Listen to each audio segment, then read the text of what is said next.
muito obrigado, Deus. Muito obrigado por esse tempo aqui. Obrigado pelo privilégio que eu tenho de poder compartilhar com os meus irmãos.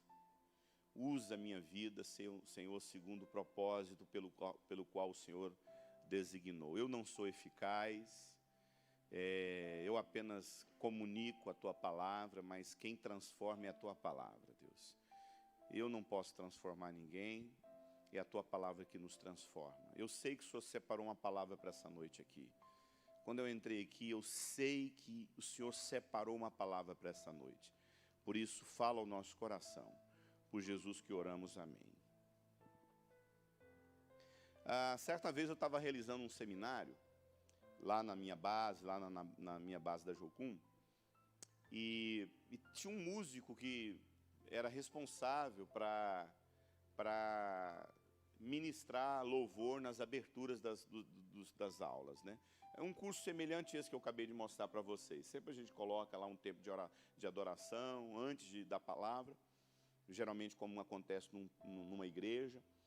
E o irmão tocava muito bem, um teclado muito bem tocado, ele fazia vários, e era um tecladinho pequeno assim, ele tinha um computador do lado. Eu falei assim, mas...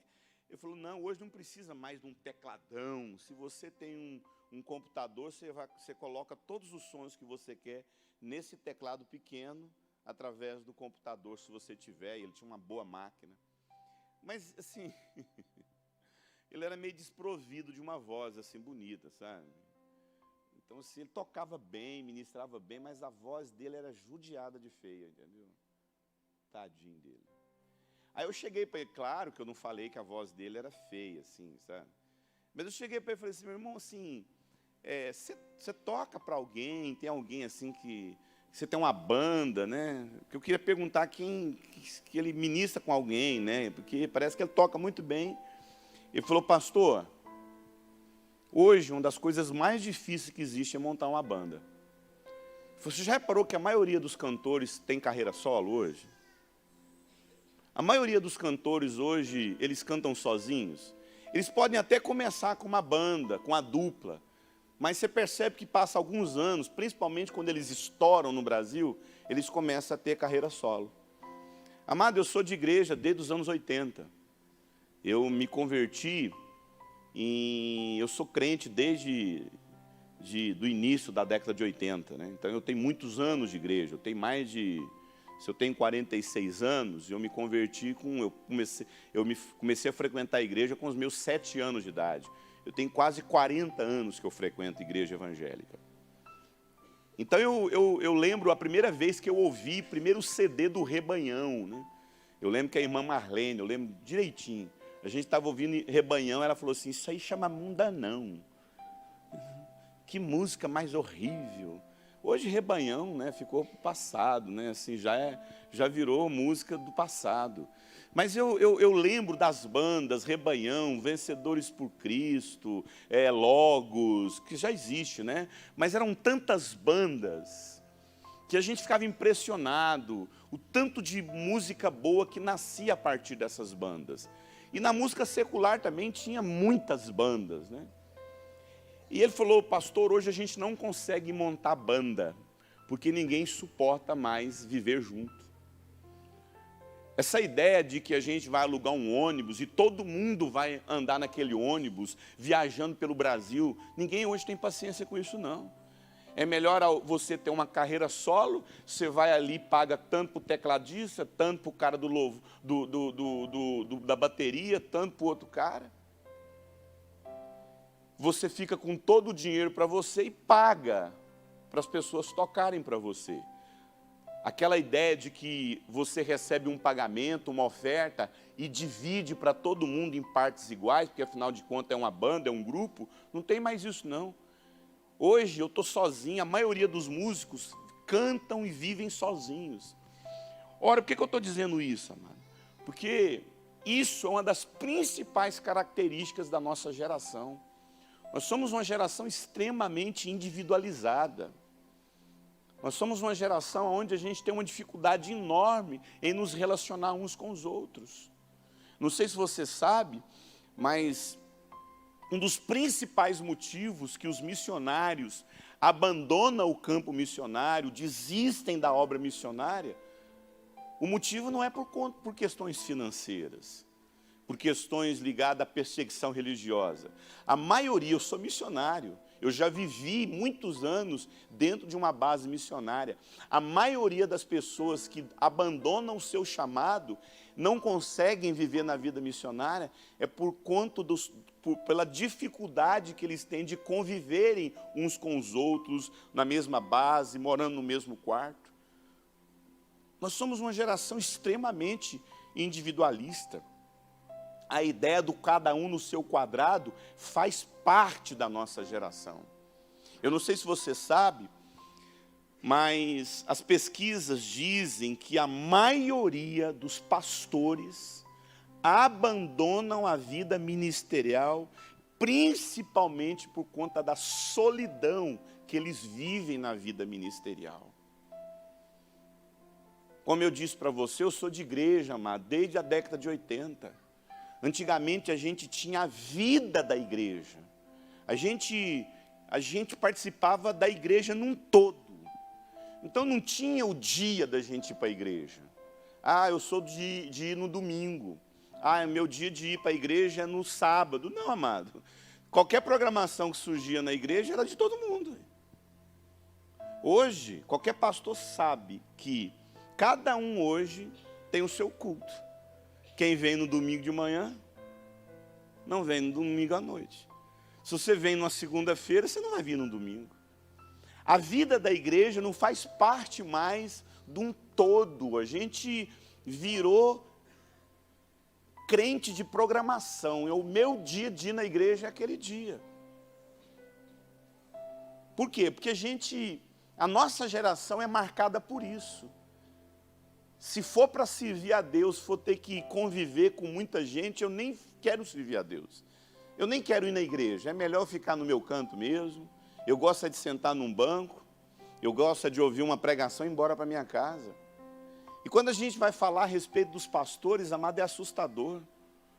A maioria de nós pastores, amado, não temos amigos na igreja. A gente não pode nem ter problema, crises. A gente não pode ter nenhuma crise de depressão, nenhuma crise de ansiedade. Não podemos ficar muito menos adoecidos, porque, amado, infelizmente, a gente não quer fazer parte da vida pessoal dos nossos líderes. Não sei se você sabe, estima-se que, por ano, 29 mil pastores deixam a vida ministerial. 29 mil pastores abandonam a vida ministerial por ano. E essa mesma pesquisa diz que cerca de 250 pastores no Brasil abandonam a vida ministerial. E adivinha qual que é o primeiro lugar que os pastores estão abandonando a vida ministerial? Porque eles não têm amigos. Eles não têm pessoas que eles podem abrir o coração. Eles não têm pessoas que eles podem serem fracos, serem eles mesmos.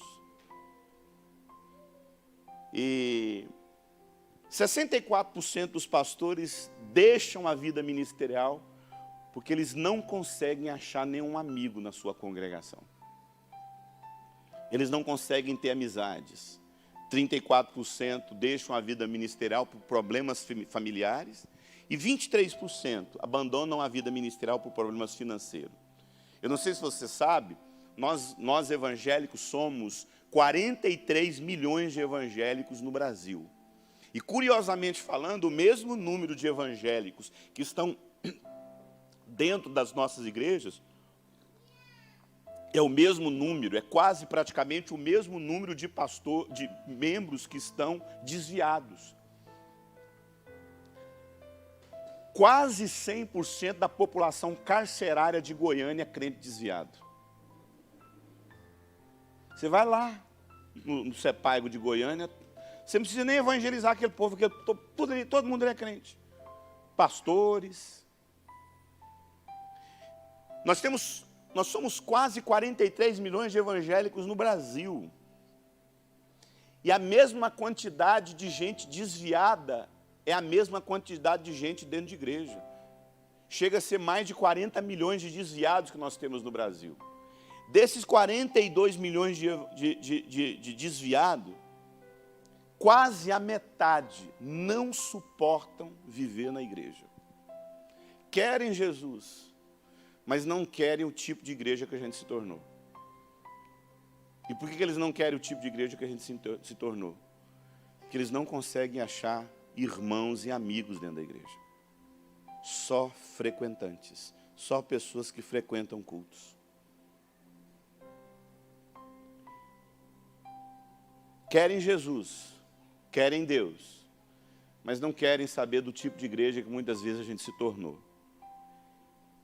E a desilusão e a descrença nos relacionamentos, na vida, passou a ser a marca da nossa geração. Ora, por que eu estou dizendo isso? Se você abrir a sua Bíblia em 2 Timóteo 3, abra a sua Bíblia comigo em 2 Timóteo 3, nós vamos ler 2 Timóteo 3, de 1 a 4. 2 Timóteo 3, de 1 a 4. Olha só o que esse texto diz aí em 2 Timóteo 3, de 1 a 4, eu estou lendo na linguagem NVI.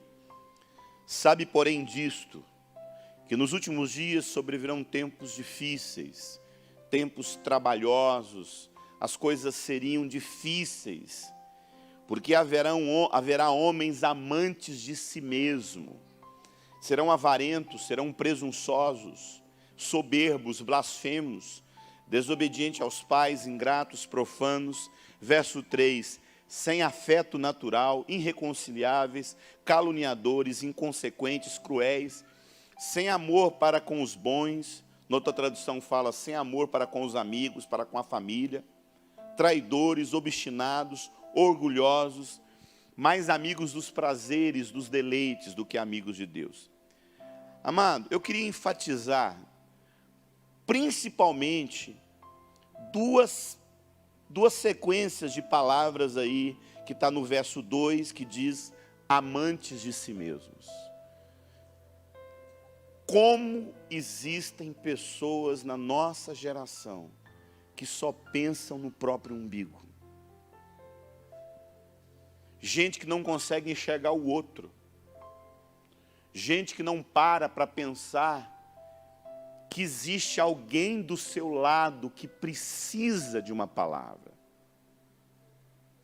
Que precisa de um conselho.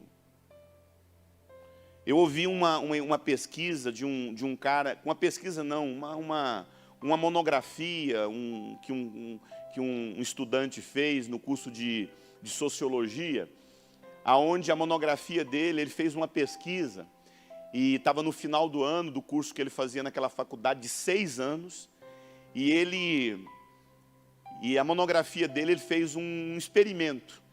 Ele conseguiu um emprego de faxineiro naquela faculdade, que ele estava lá há quase 6 anos.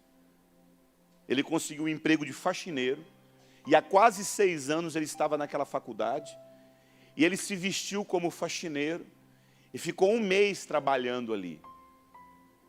Ele explicou para a empresa que ele ia dar o serviço dele de graça, não precisava pagar para ele, não precisava dar salário para ele, porque ele ia ficar só 1 mês. Ele vestiu o uniforme e trabalhou 1 mês na faculdade. Adivinha, amado? Ninguém o reconheceu como faxineiro. Nós somos uma geração que a gente não presta atenção nas pessoas que estão do nosso lado. A gente entra num banheiro público, a gente entra numa rodoviária, a gente vai num banheiro de um shopping e a gente não agradece àquela pessoa que lavou aquele vaso, que limpou aquele chão. Por quê? Porque nós somos uma geração amantes de nós mesmos. Tudo aquilo que me serve, tudo aquilo que é bom para mim, eu quero. Mas eu não estou interessado no ser, na pessoa que está do meu lado. E no verso 3 tem uma sequência de palavras também, que é muito forte, que diz, sem afeto natural. Queridos irmãos, a palavra de Deus está nos dizendo que no final dos tempos, as pessoas, elas não teriam afetividade natural. O que é natural? Algo que você nasce com aquilo. palavra de Deus nos diz que nos últimos dias, aquilo que era de afeto, aquilo que é amizade, aquilo que é consideração, aquilo que é estender a mão, cuidar do outro, honrar pai e mãe, respeitar a família, amar o amigo, isso seria algo que nós não iríamos ter naturalmente. Querido, década de 80, final da década de 80, quando você olhava para uma pessoa e falava Jesus te ama, e eu também, você sabe qual é a reação das pessoas? Elas choravam, sim ou não? Camiseta Jesus te ama e eu também, aquilo era um negócio assim, sobrenatural. Hoje a gente fala Jesus te ama e eu também para as pessoas na rua, no ambiente de trabalho, elas fazem o quê? Elas riem, não só no ambiente de trabalho. Se eu falar para você, olhar para a pessoa que está do seu lado e falar, diz para ela que você ama, você vai falar, não, você não vai fazer eu pagar esse mico, não. Sim ou não? Amado, isso é marca de uma geração que está perdendo a afetividade.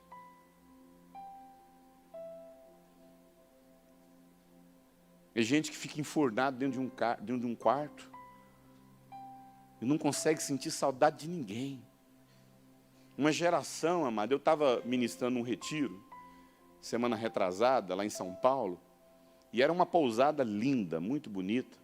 Eu levantei num sábado de manhã, porque eu ia ministrar só à tarde, e aí eu vi as crianças brincando assim num parque de diversão, naquela pousada, e uma mulher com um cachorrinho todo bonitinho, não sou contra não, eu tenho uma Yorkshire, e era um cachorrinho todo, ela andando, brincando com esse cachorro, e a menina falou assim, mãe, vem me empurrar aqui no balanço. Ela não ouviu. Mãe, vem me empurrar aqui no... Não vou não tem tempo não. Brinca você. Vem cá, neném da mamãe, vem cá. Amada, a gente acha tempo para andar todo dia com o cachorro, mas não acha tempo para tirar momentos com os nossos filhos. Eu falo nossos porque eu também estou junto nessa história. A gente começa a viver uma vida como se o nervo da alma, o nervo da nossa alma fosse arrancado. Amado, até o belo a gente perde, amado, capacidade de admirar. Eu, quando comecei a viajar, fazer voos, fazer ponte aérea no Brasil há 10 anos atrás, amado, eu brigava para ficar numa janela. Aquilo eu fazia de tudo para a aeromoça me colocar numa janela, para me ver pôr do sol, para me ver montanha, para me conhecer o Brasil nos ares. Amado, hoje eu chego num avião, eu deito, eu durmo, eu só acordo quando o avião bate no chão. Puff. Faço questão de ficar no corredor, não quero nem ficar em janela mais. Quantas vezes um voo sobrevoa Rio de Janeiro, eu nem presto atenção mais. Querido, a gente quando acostuma, até o belo perde a importância, quanto mais o feio. A gente não começa a dar mais importância às pessoas que estão passando dificuldades. Deus não levantou uma igreja para a gente chamar um ao outro de meu soldado. Ô, meu soldado. Deus não levantou uma igreja para chamar a gente de, sei lá, de... meu capitão, meu general. Deus fez questão, amado, de levantar uma igreja e pedir para a gente chamar uns aos outros de quê, amado? De irmão. Para gerar afetividade na gente. Paulo fala, amai uns aos outros com amor fraternal. A palavra fraternal vem do grego, que significa fraternos, que significa amor de família, amor de pai. Amado, se sua filha não consegue chegar na sua casa, ela foi para alguma festa, passar, sei lá, ir para a casa de alguém, aí dá problema lá, ela não consegue pegar um Uber ou vir de carro, ela liga para você 3 horas da manhã, você fala, você não me ligou nessa hora para te buscar não, né? Você se vira aí que eu não vou te buscar não. Pai faz isso, amado. A gente atravessa a cidade para buscar um filho. Sim ou não? Uma mãe não dorme esperando um filho chegar. Paulo fala, é assim que vocês têm que amar uns aos outros na igreja. Essa pessoa que está do seu lado não é um membro de uma denominação, é seu irmão. É seu irmão. É a minha família. Eu estou aqui na casa dos meus irmãos. E tudo que a gente está vivendo aqui é um ensaio daquilo que a gente vai viver eternamente. Deus não levantou um exército, mas Deus não enviou o Filho dele ao mundo para a gente ser um exército, para a gente ser um coral de anjos. Deus já tem coral de anjos de sobra, meu irmão. Mas Deus levantou a igreja para cantar, meu irmão. Você acha que Deus falou assim, eu quero um povo que canta para mim, assim, mas Deus precisa de música? Hã? Você sabe que Deus enviou o Filho dele? Hebreus 1 fala isso, que Jesus um dia vai chegar na presença do Pai, fala, Pai, eis aqui os irmãos que o Senhor me deu. Mas Deus enviou o Filho dele para fazer uma única coisa, constituir uma família, uma grande família.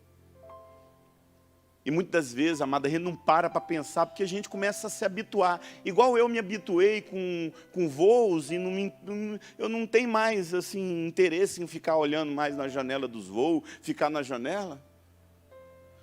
Eu não tenho mais interesse. Uma vez, deixa eu te contar uma coisa, eu lembro uma vez que tinha um casalzinho que eles estavam na minha poltrona. Logo quando eu comecei a viajar, eles estavam na poltrona que dava na janela. E aí o casalzinho estava na minha poltrona. E quando eu cheguei, eu falei assim, desculpe, você está no meu lugar. Aí ele olhou para mim assim, com aquela carinha de primeiro voo. Aí eu falei, desculpa. Aí saiu, eu sentei. Eu fico pensando hoje, gente, por que eu não dei lugar para aquele casal? Com certeza era o primeiro voo, eu estava empolgado, ficar olhando pela janela. Querido, se a gente, como eu vou repetir, se a gente, amado, perde o interesse pelo belo, muitas vezes a gente começa a perder o interesse em saber que você tem do seu lado, todas as vezes que você entra pela porta daquela igreja, você está vindo encontrar os seus irmãos. Uma vez eu estava conversando com um líder, que por sinal o nome dele é Líder Sino. O líder da Jocum lá em Angola. Eu estava lá em Angola, pastor João, e eu fiquei 3 meses em Angola, e eu estava um momento ali com eles contando das lutas, ele contando das vezes que uma vez ele foi levar uma comida para uma aldeia, e no meio do deserto, vários ladrões, lá eles falam gatunos, né? Vários ladrões abordaram com arma na cabeça, pegando o alimento, e geralmente eles matam mesmo. Ele começou a contar, eu falei assim, líder, você está aqui há mais de 20 anos em Angola. Você chegou aqui ainda quando tinha guerra civil. Qual foi a situação mais difícil que você viveu aqui, que deu vontade de desanimar de tudo? Ele falou, não foi das vezes que eu fui assaltado, não foram as inúmeras vezes que eu fiquei com medo de bomba cair aqui. Os momentos mais difíceis foi quando a gente viveu muito conflito na base e a gente perdeu amigos e que muitos obreiros acabaram virando os meus inimigos. Eles, na verdade não eu, mas eles me têm como inimigo. Discussões, rupturas, brigas, desavenças. Amado, escute uma coisa, nunca esqueça disso. A maioria dos erros que a gente comete com as pessoas, a gente não tinha intenção. Ninguém maquina assim, como é que eu vou acabar com a minha igreja? Rapaz, a minha igreja está muito boa, eu quero infernizar a minha igreja. Nenhum pastor faz isso. Nenhum marido faz isso. Gente, meu casamento está muito bem. Assim, como é que eu vou acabar com a vida da minha esposa, com a vida do meu marido? Ninguém faz isso. A maioria dos nossos erros são precipitações, são equívocos. São coisas que a gente precipitadamente toma decisões erradas. E a gente precisa entender, amado, que a gente está tratando o problema é com o irmão, não é com o vizinho. Irmão é parente, meu irmão. Irmão é parente? Seu irmão é seu parente? Hã? Não, seu irmão é sua família. Sim ou não? Então, muitas vezes, a gente não tem irmão em Cristo na igreja, a gente tem parente. E pensa numa coisa canseira que é parente. Sim ou não? Parente é uma coisa que você quer ficar onde? Longe. Que parente só dá despesa. Parente só quer saber quem vai ficar com a herança lá. Quando vai morrer, para ver se ganha um pedacinho da herança. Galera, irmão não, amado. Irmão, talvez seja irmão da carne, né? Talvez seja as pessoas que mais vai cuidar de você no final da sua vida. Irmãos são realmente quem estão dispostos a dar a nossa vida. E por isso que Deus falou que nós somos irmãos em Cristo. E nós somos os verdadeiros irmãos.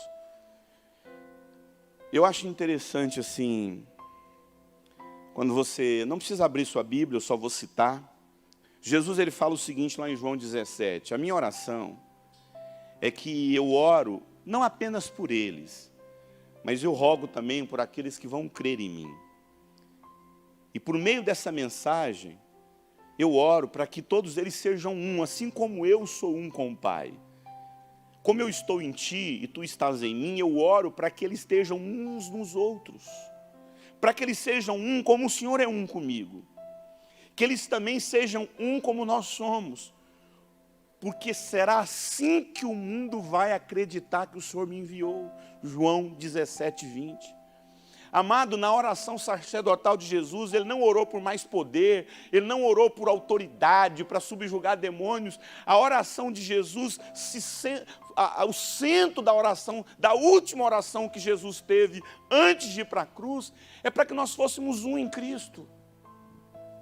Presta atenção no que eu estou querendo dizer para você. Jesus ele chega a dizer que tudo que ele fez aqui na terra, ele fez porque ele foi assim que ele aprendeu com o pai dele. Escute, o ministério de Jesus foi fundamentado, a referência do ministério de Jesus foi através, a referência, o balizamento, o apontamento do ministério de Jesus foi através de um relacionamento dele com o pai dele. Então significa que tudo que Jesus fez, ele teve como referência um relacionamento de um pai com um filho. Vocês estão entendendo o que eu estou querendo dizer? Então significa, amado, que se a nossa referência não for de família, se a nossa referência não for de irmãos em Cristo, nós nunca vamos entender a proposta do Evangelho. Agora eu gostaria que você abrisse a sua Bíblia em 1 João 3,14. 1 João 3,14. Essa é uma referência que eu quero que você leia comigo. 1 João 3,14. Olha que forte isso, amado. Olha a visão que João tinha a respeito de salvação. Preste atenção. Qual era a referência, a definição, melhor dizendo, que João tinha como sendo uma pessoa convertida? Porque estar convertido não é sair das trevas para a luz. Você estava lá nas trevas, você saiu das trevas e foi para a luz, sim ou não? Olha qual é a definição de João no que diz respeito àquele que saiu das trevas para a luz. Olha o que o João diz. Nós sabemos, é uma convicção, é uma certeza. Nós sabemos que passamos da morte para a vida. Por quê, amado? Por quê, meu irmão? Eu quero ouvir bem alto. Por quê, amado? Porque nós amamos os nossos irmãos. Quem não ama seu irmão, ainda permanece na morte. Diga comigo, crente que não ama, é propaganda enganosa. Amado, João entendia que uma pessoa saiu da morte para a vida por um único motivo, porque ama o irmão. Porque ama o irmão, amado. A nossa referência, amado, é o quanto nós amamos os nossos irmãos. O quanto nós estamos dispostos a cuidar uns dos outros, dar a nossa vida uns pelos outros. 1 João 4,8 diz que aquele que não ama o seu irmão não conhece a Deus, porque Deus é amor. Aquele que não ama o seu irmão não conhece a Deus, porque Deus é amor, amado. A essência do caráter de Deus, a natureza de Deus, não é o seu poder. Entenda isso, querido. A essência de Deus, a tradução mais profunda do seu caráter, da sua natureza, não é o que Ele é capaz de fazer, não é o que Ele é capaz de realizar, mas sim o amor dEle. A única definição que João entendeu a respeito de quem é Deus, João falou, você quer saber quem é Deus? Deus é amor. Porque o poder, amado, o poder de Deus fala do que Ele é capaz de fazer, o poder de Deus fala do que Ele é capaz de realizar, mas só o amor de Deus fala do que Ele é. Eu pergunto para você, o diabo conhece o poder de Deus? O diabo conhece o poder de Deus, amado? Mas ele conhece o amor de Deus? Não. Então vou falar uma coisa para você. Não é o poder de Deus que transforma a nossa vida. É o amor dele. É o quanto você sabe que Ele te ama. E é isso que Deus quer nos ensinar. Queridos irmãos, você pode reconhecer o que o poder de Deus faz. Mas Deus nunca desejou que você o reconheça no seu poder. Eu reconheço Deus na criação. Eu reconheço Deus nos milagres que Ele faz. Você pode até reconhecer Deus. Mas você nunca conhecerá Deus se não for através do amor dEle. E Deus não mandou o Filho dEle para que Ele fosse reconhecido. O próprio Jesus disse, eu vim a esse mundo para que eles te conheçam. E o próprio Jesus disse, a salvação é essa, que conheçam a Ti, o único Deus verdadeiro. Sabe, irmãos, a igreja, escute isso, a igreja não é uma comunidade de pessoas que estão buscando o poder de Deus. Eu já deixei de me impressionar com o poder de Deus há muito tempo, meu irmão. Tem reuniões que é cheia do poder. Tem reuniões que são cheias do poder de Deus. Mas na hora que a coisa aperta, amado, na hora que a situação fica difícil, a gente quer muito mais do que um poder. A gente quer conhecer o quê? O amor de Deus. Então presta atenção, vou dar uma ilustração. Deus tinha poder para tirar o espinho na carne de Paulo.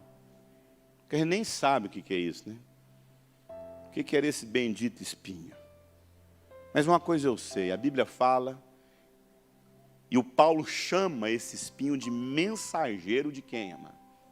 Do Satanás. E o Paulo fala que ele teve uma revelação maravilhosa. O cara foi lá ao terceiro céu, mas quando ele voltou, o que esperava ele? Um espinho. Agora dorme com esse barulho, irmão.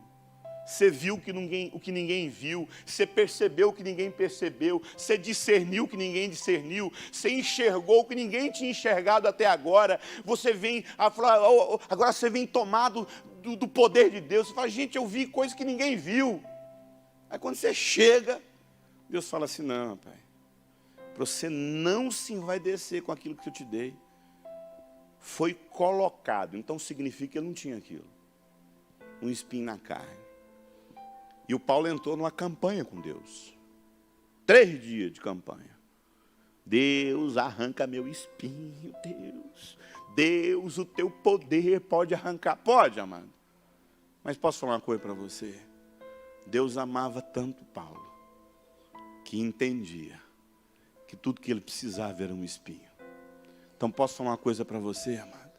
Você nunca vai entender certas coisas na sua vida, porque você acha que o poder de Deus que tem que arrancar isso de você. Mas quando você começar a entender que muitas das coisas que tem na sua vida existem, Porque Deus te ama. E quando eu entendo o amor de Deus pela minha vida, eu vou começar a entender muita coisa que eu não consigo perceber. Jesus um dia, texto sagrado diz lá em Lucas 17:11, que certa vez 10 leprosos vieram ao encontro de Jesus. E Jesus curou quantos, amado? O poder de Jesus curou quantos? Os 10. Mas quantos voltaram para relacionar com o amor de Deus? Apenas um. Então presta atenção. Para mostrar para mim e para você, que não é porque uma pessoa recebeu o poder de Deus que ela volta para Jesus. Não é o poder que nos transforma, é o amor que nos transforma. É voltar para o relacionamento. É voltar para a comunhão. Muitas pessoas são visitadas e Deus faz isso pelas pessoas. Mas é quando a gente volta para a relação, para o relacionamento. Eu queria caminhar na minha conclusão.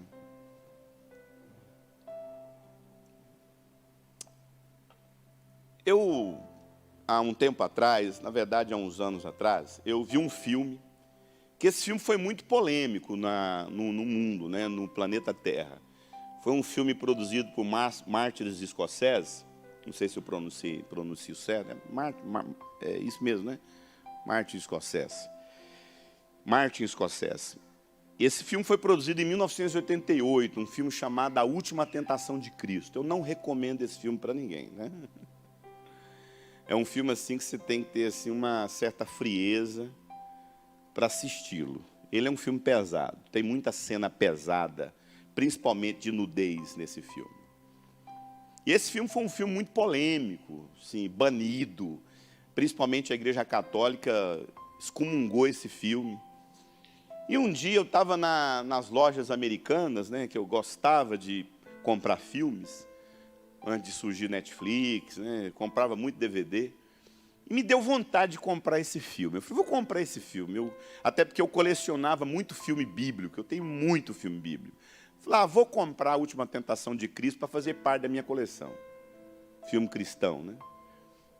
Eu comprei e fui assistir. Amados, a mensagem que esse filme... Quem assistiu A Última Tentação de Cristo aqui? Ninguém. Todo mundo tem medo desse filme. Eu fui assistir esse filme... Eu chorei no final do filme. Porque esse filme conta a história de Jesus Cristo. É um Jesus daquele filme, tá? Não aconteceu isso. Mas essa ficção me trouxe uma reflexão profunda que norteou minha vida de uma forma que você não tem noção. Esse filme produziu um princípio dentro de mim que me mudou profundamente. Esse filme conta a história realmente de Jesus Cristo. Jesus, ele nasce ali em Belém, vive em Nazaré, e ele começa a ter a ler os textos e entender que ele é o Filho de Deus. E ele vai para a tentação no deserto. E quando ele vai para a tentação no deserto, vem o diabo tentá-lo. Só que o diabo vem em forma de criança para tentá-lo. E o diabo tenta ele várias coisas, né? Às vezes ele vem em forma de um mendigo, às vezes ele vem em forma de... tem uma hora que ele vem como capetão mesmo, entendeu? Mas lá no final, quando o diabo vê que Jesus resistiu todas as tentações, ele olha para ele e fala assim, eu vou te fazer cair. No final você vai cair. E eu vou tentar de todas as formas, e eu vou achar qual vai ser a última tentação que vai te derrubar. E Jesus vem vivendo vários eventos na vida dele, até chegar na hora da crucificação. E Jesus carrega a cruz, né? O filme gasta lá uns 40 minutos só falando todas as tentações que ele sofre. São tentações pesadas, principalmente no que diz respeito à carne, né? A tentação das quedas, da impureza da carne. E eu creio que a Bíblia fala que Jesus foi tentado em todas as coisas. Ele foi tentado em tudo mesmo. A nossa semelhança, fala que é a nossa semelhança. Mas imagine as suas tentações. Jesus teve essas tentações. E lá, quando ele está naquele processo ali de ir para a cruz, ele passa por toda a crucificação, a cena da crucificação é bem semelhante até a de Mel Gibson, né? Na época, em 88, já tinha uma produção de uma crucificação com tanta realidade de flagelos, e Martin Scorsese faz isso. E ele está lá sofrendo. Aí tem a cena que ele está lá na cruz, sofrendo, agonizando. Aí vem um anjo, aí frisa, né? Dá um stop. E aí vem um anjo, em forma de criança, e desce na frente de Jesus assim. E para na frente dele e fala assim: eu fui enviado por Deus, o mesmo anjo que foi enviado para Abraão quando o filho dele foi morto. Ia para ser sacrificado. Jesus, Deus viu a sua fidelidade. O seu pai viu que você resistiu todas as tentações. E você quis dar a vida por eles. Mas eu queria dizer algo para você. Você não precisa morrer. Você foi fiel. Você sabe por que você não precisa morrer? Porque você foi o único ser humano que agradou o Pai. Eles não merecem o amor do Pai. Só você merece ser amado por Deus. Jesus olha para eles, aí mostra em câmera lenta todo mundo. Praguejando Jesus, jogando pedra nele. Será que esse povo merece morrer por você, Jesus? Esse povo te crucificou, te traiu. Você foi o único que foi fiel a Deus. Esse povo profano, ingrato, merece morrer por você, Jesus. Jesus, eu estou aqui para dizer para você que você não precisa morrer por eles. Eles não merecem o amor de Deus. Você merece. Seja feliz. Vai viver sua vida. Ame uma mulher. Seja fiel a ela. Tenha muitos filhos. Ame a Deus. E deixe que esse mundo se acabe. O anjo tira um cravo da mão de Jesus. Tira outro cravo dos pés de Jesus. Desce Jesus da cruz. Leva Jesus até Maria Madalena. Maria Madalena cura as feridas de Jesus.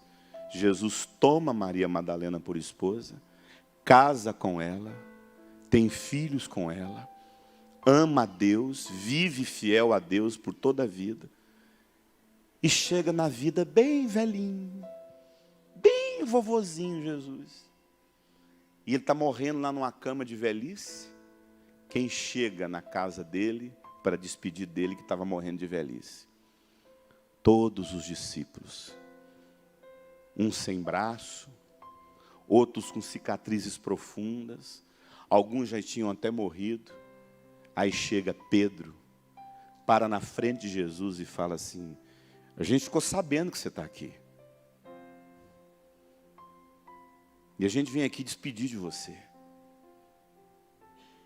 Mas com muita vergonha, porque você preferiu cuidar da sua própria vida do que dar a vida pela humanidade. Você está vendo esse discípulo aqui que está sem braço? Ele perdeu um braço por conta da mensagem que você ensinou para nós. Você está vendo essas cicatrizes aqui, Jesus? Essas cicatrizes aqui, elas vieram por conta da mensagem que você fez a gente acreditar. Você não viveu a sua mensagem, mas nós escolhemos viver. Nós demos a nossa vida pelas pessoas, mas você não. Você quis viver com Maria Madalena. Agora sabe qual que é o problema, Jesus? Olha o que o mundo virou. Aí ele abre, assim, sai rastejando, bem velhinho. Quando ele abre a porta da casa dele, o mundo inteiro é um inferno. Pessoas sendo tragadas pelo inferno. E aquilo é tão impactante que ele vê que os discípulos fizeram o que ele não fez. E ele grita: Pai, me dá uma chance. Quando ele grita, ele abre os olhos. Ele está de novo na cruz. Aí ele fala, eu vou morrer por eles. E eu não vou ceder à tentação de desistir das pessoas. Essa é a última tentação do filme. É claro que Jesus não fez isso. Mas sabe qual que é o problema? A gente faz isso. A gente desiste das pessoas. A gente fala que não vale a pena morrer pelas pessoas. Lá na minha igreja, está pregando um sheik árabe. Ele não é mais sheik, né? Ele é o herdeiro do trono direto da Arábia, do Marrocos. O pai dele é o líder religioso mais importante do Marrocos. É como se fosse o Papa do movimento católico, da Igreja Católica. O pai desse moço, ele é um sheik, não tem nem como falar o que é bilionário perto dele. O tio dele é o rei do Marrocos. E ele foi fazer lá, da mesma forma que aqui a gente tem que servir o exército quando completa 18 anos, em Marrocos, você tem que fazer 5 anos de faculdade no islamismo. 5 anos no Islã. Se você não fazer a faculdade do Islã, aprender o que é o Islã durante 5 anos, você não tira passaporte, você não vota, você não tem direito como cidadão. E ele, como além de ser filho do maior líder espiritual de Marrocos, ele era um dos sucessores direto do trono, sobrinho do rei de Marrocos. E o trabalho dele era, o reitor dele falou assim, Mehdi, ele chama Mehdi, você vai fazer uma monografia na sua conclusão do seu TCC, lá é outro nome, né? Como se fosse TCC. Eu vou te dar 10 temas, mulher, dinheiro, amor, e você vai comparar a Bíblia dos cristãos com o Alcorão e refutar a Bíblia dos cristãos com o Alcorão. E aí ele teve que fazer documento, preencher documento, para pegar essa Bíblia, que é a única Bíblia que tinha lá na faculdade, com um monte de documento assinado, porque se ele pegasse essa Bíblia, ele poderia ser apedrejado, mesmo sendo da família real. E à medida que ele foi lendo a Bíblia, adivinha o que aconteceu com ele? Sozinho, ele se converteu no quarto dele. Ele entrou numa crise tão profunda que ele ficou 1 ano escondendo a crise dele. Quando ele falou que não aguentava mais, ele caiu de joelho e falou, Deus, o Senhor existe. E adivinha quem apareceu para ele pessoalmente? O Senhor Jesus. E disse, Mehdi, eu sou filho de Deus. E sabe o que significa o nome dele? Na língua islâmica, aquele que estava nas trevas e foi para a luz. Jesus foi no quarto dele. Ele perdeu a riqueza, a glória, o pai, porque o pai dele falou assim, some daqui para você não ser morto, meu filho. Eu escolho te banido de Marrocos, porque eu tinha que mandar te matar. Ele perdeu pai, mãe, família, há 7 anos que ele não vê o pai, ele é procurado, ele está na lista entre as pessoas que têm que morrer. Por que eu estou dizendo isso, amado? A gente não consegue amar os nossos irmãos, amado.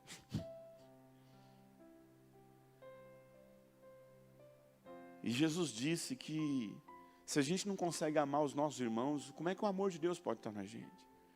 E ele fala que todos os dias ora pela família dele. Qual é a minha mensagem nessa noite para você? Assim como nesse filme, Jesus teve que voltar, no filme, o pseudo-Jesus teve que voltar atrás. E escolher, falar, não, Deus, é isso, eu vou dar minha vida. E muitas vezes a gente é tentado, amado, e não dá a nossa vida pelos nossos irmãos. A gente risca o nome dessas pessoas na nossa vida. Não faz parte mais da nossa história. Qual é a nossa tentação, amado? Desistir dos nossos irmãos. Desistir dos nossos amigos, da nossa família. Escute. Vida cristã é assumir um compromisso com uns com os outros. E ter a disposição de manter esse compromisso, haja o que houver. Não voltar atrás na aliança que nós temos uns com os outros. E mesmo diante dos desapontamentos, mesmo diante dos equívocos, essa pessoa que Deus colocou como seu irmão, essa pessoa que Deus colocou como seu filho, como sua esposa, como seu marido, como seu amigo, você ter a disposição sincera de ir até o fim. A vida cristã passa, amado, diretamente pela construção de relacionamentos que superam as nossas diferenças. Por que eu falei do medir? Porque, amado, o que nossos problemas viram perto desse irmão? Nada. A gente tem crisinha porque não foi para a escalinha da musiquinha.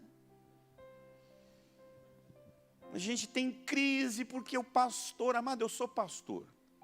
Às vezes é tanto problema que a gente vive que a gente esquece de cumprimentar a pessoa que a gente passa por ela. Você está aqui, está preocupado, que amado? Muitas vezes, amado, você tem um problema, que é você, sua esposa, seu marido, seus filhos, amém? Que é muito sério. Pastor tem problema com 1000 pessoas, meu irmão. Quando você faz alguma coisa errada, você tem que conquistar 3, 4 pessoas. Um pastor, quando faz uma coisa errada, ele tem que conquistar 1000 pessoas. Meu irmão. E às vezes você está tão preocupado que você nem presta atenção, não tem maldade. Às vezes é distração. Muitas vezes a gente fica aí na nossa crise porque alguém não me cumprimentou.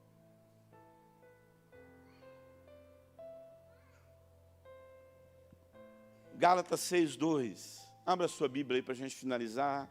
Gálatas 6:2. Gálatas 6:2. Amado, essa é a palavra simples. Amém? É uma palavra simples. Mas que se praticada, amado, é nessa simplicidade que a Bíblia fala que o Evangelho reside. Gálatas 6:2 diz, levai as cargas pesadas uns dos outros. E assim vocês vão fazer o quê? Amado, a gente tem uma pergunta, né? O que é vida cristã? O que é realmente fazer o que Deus pediu que nós fôssemos em Cristo Jesus? Sempre surge essa pergunta, né? O que é genuinamente uma conversão, uma vida cristã? Está aí a resposta. Será que vida cristã é poder, unção? Será que vida cristã é milagre? Será que cristianismo é manifestação? Mas tudo isso é bom, né? Tudo isso faz parte, é muito bom. Um xaracatá, um mover, né? Tudo é muito bom. É muito bom ver unção, milagre, manifestação. Mas, querido, olha só o que Paulo diz. Você quer cumprir toda a lei de Cristo?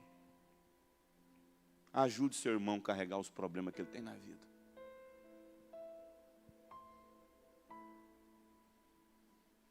Paga a luz de alguém.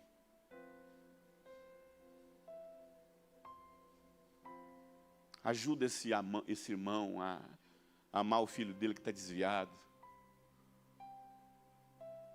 Ajuda esse irmão a lidar com a esposa dele que está em depressão, porque afinal de contas, ela está com um problema na tireoide dela e aquilo afetou os hormônios dela e ela está mal porque ela engravidou e o corpo dela ficou todo mudou e ela não sabe como lidar com tanto hormônio, deixou ela em depressão. Para de julgar. Eu falo todo dia para mim. Deus tira o dedo acusador de mim. Eu quero aprender a amar. Eu já conheci poder, amado, eu já vi perna esticar, eu já vi gente flutuar nessa altura aqui, ó. Já vi mato pegando fogo. Já vi manifestação de poder, de unção, já vi chuva de ouro, já vi dentadura virar dente, já passei por tudo isso. Quem lembra desses moveres? Quem lembra? Já vi tudo isso. Mas não foi isso que mudou minha vida. O que mudou minha vida foi o dia que eu cheguei em Almirante Tamandaré. E eu ver um homem chamado Mirinaldo me colocar no colo e chorar comigo. E me tomar por filho e falar assim: Deus vai curar o ódio que você tem pelo seu pai. Quem conhece a minha história sabe. Meu pai matou meu irmão a 32 facadas. Eu conheci minha mãe quando eu tinha 21 anos de idade, porque eu bati na porta dela para conhecê-la. E eu já vi perna crescer, gente flutuar. Eu já vi chuva de pó de ouro. Chuva de pó de ouro. Eu já vi dentadura virar dente.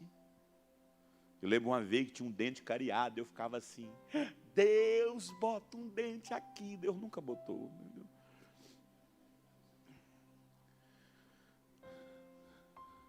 Mas o que me transformou foi quando alguém me colocou no colo e me ajudou a carregar o fardo de rancor que eu tinha pelo meu pai.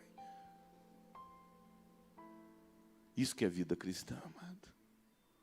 Vida cristã é a gente amar uns aos outros. É perdoar 70 vezes 7. O texto sagrado está dizendo: levai os fardos pesados uns dos outros. E assim você vai cumprir toda a lei de Cristo. Não foram os milagres de Jesus que salvou a humanidade. Não foi o sermão de Mateus 5 que salvou a humanidade. Se Jesus estivesse fazendo milagre até hoje, pregando Mateus 5 até hoje, e não tivesse morrido na cruz, como é que nós estaríamos? Condenados. O que salvou eu e a sua vida? Foi o milagre de Jesus? Foi o poder de Jesus? Ou foi Ele derramar a vida dele na cruz por mim e por você? Sim ou não? Sabe o que vai salvar a sua casa, amado?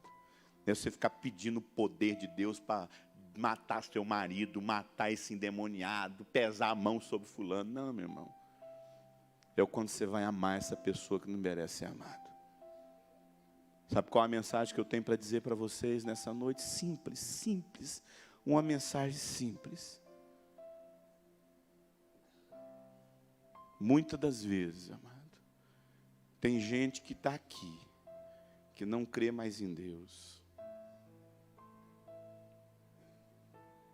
que não crê mais em Jesus, que não consegue mais acreditar nem na Bíblia, mas está aqui, que conseguiu achar alguém que ama ela. Você entendeu o que eu quero dizer? Estou querendo dizer que muitas das vezes, amado, a gente permanece até na igreja, não crendo mais em nada, mas se tiver alguém que te ama, você fala: pelo ministro eu dou conta. Você está entendendo o que eu estou dizendo? Eu vi uma pessoa, um pastor falar isso para mim: Eurípides, no momento mais difícil da minha vida, eu não estava nem acreditando mais em Deus, mas o que fez eu permanecer na igreja foi o fato de saber que as pessoas me amavam ali. Querido, se esse ambiente aqui não for um ambiente onde a gente está disposto a dar a vida uns pelos outros, a cuidar, a saber o que está se passando na vida do outro, a gente não vai viver um cristianismo. A gente vai ser mais uma religião. A gente vai ser mais uma religião. Quem que você desistiu? Quem que você falou: não mereço morrer, essa pessoa não merece minha vida, não. Não merece, eu sinceramente não compensa dessa vida, da minha vida por essa pessoa. Quem você já arriscou de sua vida? Nessa noite Deus manda você voltar atrás, repensar. Será que você não está sendo amante de você mesmo? Será que você não perdeu a capacidade natural de amar, de ter afeto? Então abaixe sua cabeça aí, eu queria orar com você e por você. Pai, muito obrigado, Deus, por essa palavra. Porque eu sei que a Tua palavra vai cumprir o que ela designou nessa noite, Deus. Eu sei que ela não volta vazia. Eu sei que ela não volta vazia. E assim como ela tem transformado a minha vida, a vida de muitas pessoas, nessa noite o Senhor separou uma palavra para esse momento. O Senhor renova o amor entre maridos e esposas. Renova o compromisso, Senhor, entre pais e filhos. Que a gente comece a prestar atenção na beleza. Que a gente comece a tirar tempo uns para os outros. Que a gente comece a dar valor em momentos que a gente foi deixando de lado por essa correria.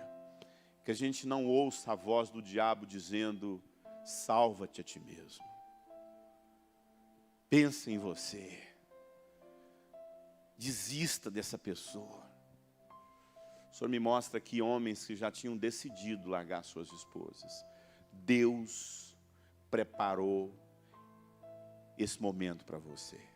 Você não vai fazer isso mais. É essa pessoa mesmo. Você não casou errado, tá bom? Tem mulheres aqui que já estavam desistindo dos seus maridos. Deus manda dizer para você, você não casou errado. É isso aí mesmo, você vai dar vida por essa pessoa. Você vai amar essa pessoa.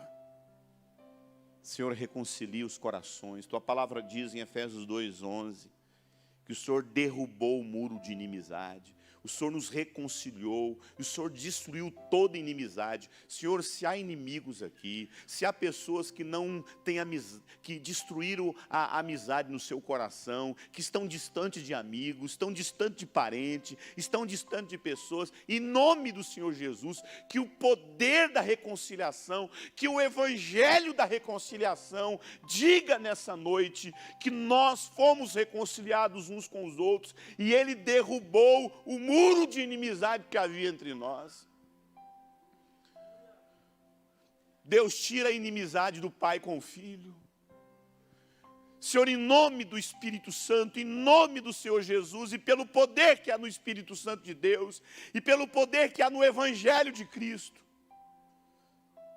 batiza-nos nessa noite com o teu amor. Repreenda todo espírito de inimizade nas famílias. Que não haja divisões no nosso coração.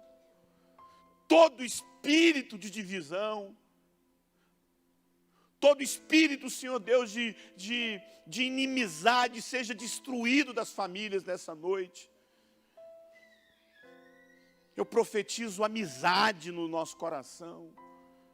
Eu profetizo reconciliação. O Senhor nos deu o evangelho da reconciliação. O Senhor reconciliou o mundo. O Senhor Jesus reconciliou o mundo com o Senhor. E nós queremos reconciliar pessoas também, Deus. Senhor, eu quero reconciliar meu amigo com os outros amigos. Oh, Deus, tira do nosso coração toda inimizade. Senhor, nós queremos reconciliar maridos com esposas, filhos com os pais. Queremos diminuir distâncias. Queremos destruir abismos. João Batista disse que o espírito de João Batista seria aquele que prepararia o caminho para o Messias.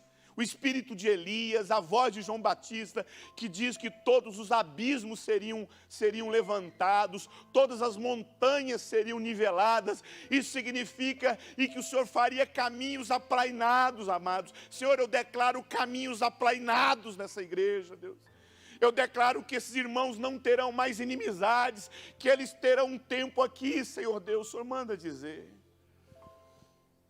que Ele deseja um tempo de Yom Kippur aqui, festa do perdão. Que vocês se perdoem. Que todos saiam daqui zerados, sem dever nada, sem cobrar nada para ninguém. Porque a palavra de Deus diz que Cristo rasgou toda a cédula de dívida. Rasgue as cédulas das pessoas que te devem nessa noite. Não desça da cruz. Não ouça a voz do sujo diabo dizendo para você: salva-te a ti mesmo. Você não tem que morrer por essa mulher não. Você não tem que dar vida por esse marido. Isso é a voz do diabo, amado. Pedrão um dia falou isso para Jesus: o senhor está louco? O senhor tem que morrer por esse povo não. Salva-te a ti mesmo. Jesus falou: arreda-te de mim, Satanás. Essa pessoa que está falando para você, que história é essa de dar a vida pelo seu marido? Perdendo tempo, cuidando de menino, vai pensar em você, vai fazer uma faculdade, fica aí tomando conta da vida da sua família. Isso é voz do diabo. Perca a sua vida pelas pessoas. Você está investindo na eternidade. Você está investindo numa vida.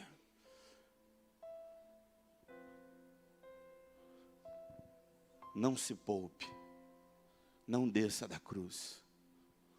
Dê a sua vida pelas pessoas. Senhor, eu declaro um novo tempo na vida dos meus irmãos. O Jesus que eu oro. Amém. Deus abençoe, queridos. Shalom. Que essa palavra possa ser como boa semente, como ela é. Que a palavra foi falada. Que ela frutifique na sua vida. Shalom.